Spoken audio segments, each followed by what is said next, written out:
So here we have every currently released Ulti figure. There's 7 of them in total, 1 of them being a color variant. So we're going to start off with the smallest one here, which is the 1P No Mi Ulti. It's a little Gachapon figure and she comes in a capsule that's shaped like a devil fruit. And inside the bag there's a little stem, so you can just stick that right onto the top to complete the look.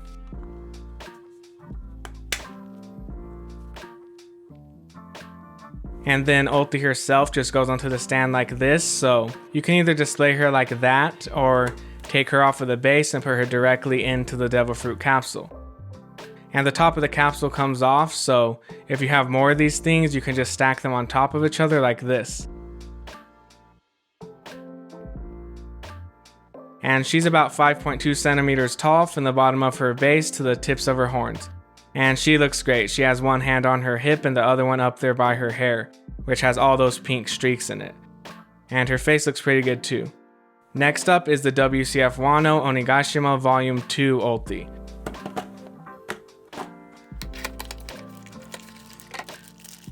So here she is. Let's get a quick look all around her.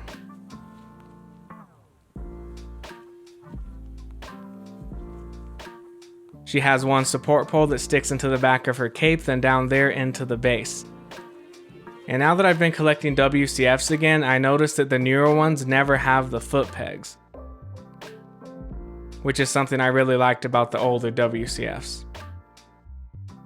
Now here she is by the 1P No Mi Ulti, and she's like twice the height. She's about 8.5 centimeters tall. And her colors are a bit dull. I noticed that before even putting her next to the 1P No Mi Ulti. But yeah, side by side you can see the colors on that one are a lot brighter, which I think I like better, but they did color the buttons here on the WCF, which is great. And the eyes look pretty nice too. She has her hand on her hip similar to the 1P No Mi Ulti, but this one has all 5 of her fat little WCF fingers spread out there. So yeah, these two are similar styles with big heads. And now moving on to a figure with regular proportions. The Grand Line Lady Wano Volume 11 Ulti. If you're wondering why I have 6 of them here, it's because I'm going to use one of them to document how long it takes to fade in the sun. The others I'll be using to practice painting on at some point, and the one I'm opening now will be the one that goes into my collection.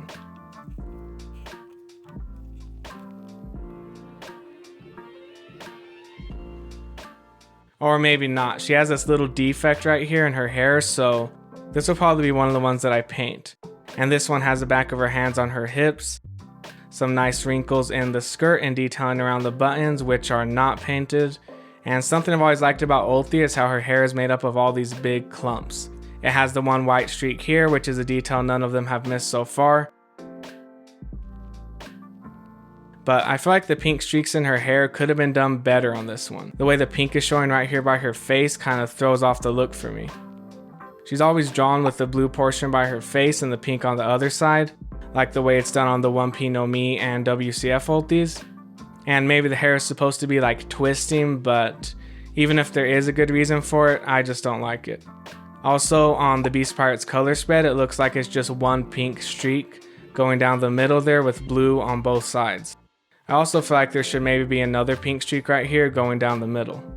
So apart from her hair, I really do like this one. And she's about 18.1 centimeters tall. Next, we'll be opening up the Ichiban Kuji Tobi Roppo Ulti. And I've always wondered how close she is in size to the Grand Line Lady Ulti, so we'll find that out after we look at her details. She comes with this seat because she's part of the Ichiban Kuji Tobi Roppo set, where you can recreate their introduction scene by putting them all together like this. So the pink streaks on the back of her hair look great on this one. She even has one going down the middle there. And they look a lot more cleanly done than the ones on the other Ultis, which look kind of messy if you're looking close enough. As for the front of the hair, they managed to get that pink streak down the middle on both sides, so I'm happy about that. And she also has some detailing in the horns, which none of the other ones have.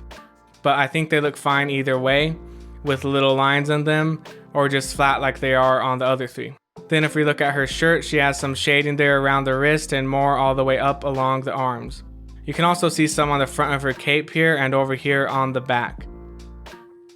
So yeah, this one is pretty nice. The quality and paint job is the best of the 3 so far, but she is an Ichiban Kuji figure, which are often a step above figures like these. And they went with a smooth look for the trim on her cape, which is different than the fluffy look that the other three have.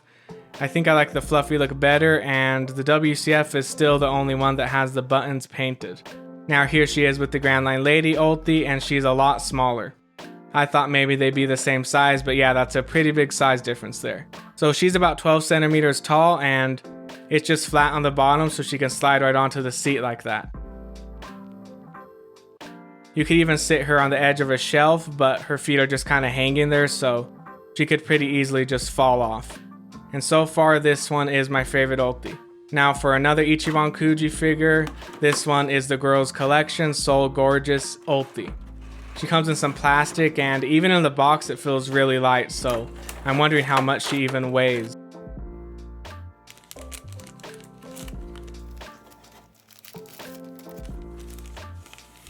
So here she is, and she has really bad stability, or at least mine does. The rock base she's on isn't sitting flush on all corners. I feel like this front corner should be down like this. But if you wedge something under this side, it straightens her out and makes her more stable. Now she doesn't want to tip to either side.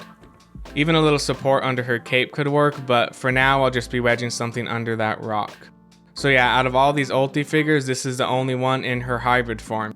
She has the long hair now and all those extra horns on her head. She also has the dinosaur legs and arms. And her tail is yellow on the top and sides with blue on the bottom. Then on her skirt, she has some whitish highlights. It gets pretty light there at the top, and the buttons are colored in.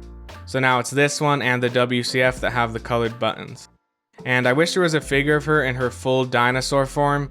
I didn't realize how much I loved it till just recently, but yeah, that's my favorite form of hers.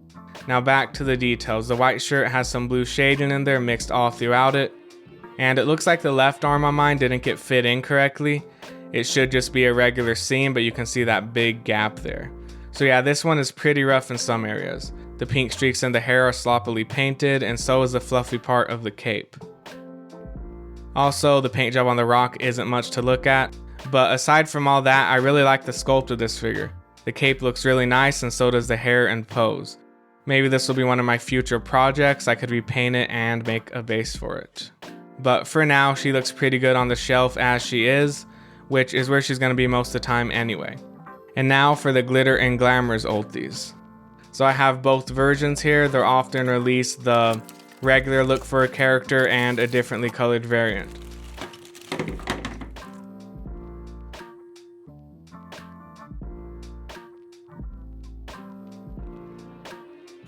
So the variant for this one has her skirt painted pink, and for some reason she doesn't come with the cape. Maybe that's just the look they wanted for it, but I see that as a downside. And the legs on these are just really unnatural looking, especially once you get higher up. They're twisted and shaped in such a weird way, like the way it rounds off here just looks wrong. It's going in at this weird angle, then her ass is way up back there. And we can see the legs going all the way up here, but it's at a whole different angle than the skirt. The skirt has like a phantom ass sculpted into it that doesn't match up with what's under it. It even has little wrinkles sculpted into it, like it's really tight around her body, but we can see there's actually nothing there. And that's what really throws off the look. The whole alignment of her hips and everything just looks really off, but that's just how it was sculpted. If we look at this Sindri, you can really see what I mean. The dress lines up with the legs and ass under it, so it doesn't look weird and unnatural. Even the Grand Line series where the legs just disappear into nothing looks great because they're positioned correctly. So yeah, if you've been dreaming of owning a double-assed ulti figure, then now is your chance. Get that Glitter and Glamours ulti right away. And yeah, it takes a lot of force to get her torso connected, so heating it up a bit first can make it easier. And if you have both of them, you could switch the cape around like this, so here's what she looks like with the cape and pink skirt. Also, she isn't too stable. She stands fine, but a little bump would easily knock it over. Now let's look at the rest of her details. So the lines in the shirt really stand out. They're pretty defined. And her face looks good. She has that annoyed, bratty ulti look that all these figures have. And the horns have some nice detailing sculpted into them. They also did the pink streak straight down the middle of the hair here on both sides. though they're darker on the regular Ulti, so that's another reason I like it better than the pink skirt version. Their shoes are also slightly different colors, and she's about 25 centimeters tall, making her the tallest of all Ulti figures. So quality and paint job wise, I'd put the Ichiban Kuji Tobi Roppo Ulti in first place. She has some nice shading and the cleanest looking paint job on the streaks in the hair. But if you're trying to choose an Ulti to get, I'd say just get the one with the pose and look that you like the most. Whatever one you think you'll enjoy looking at on your shelf. Maybe it's the Glitter and Glamours Ulti, or even the Soul Gorgeous Ulti.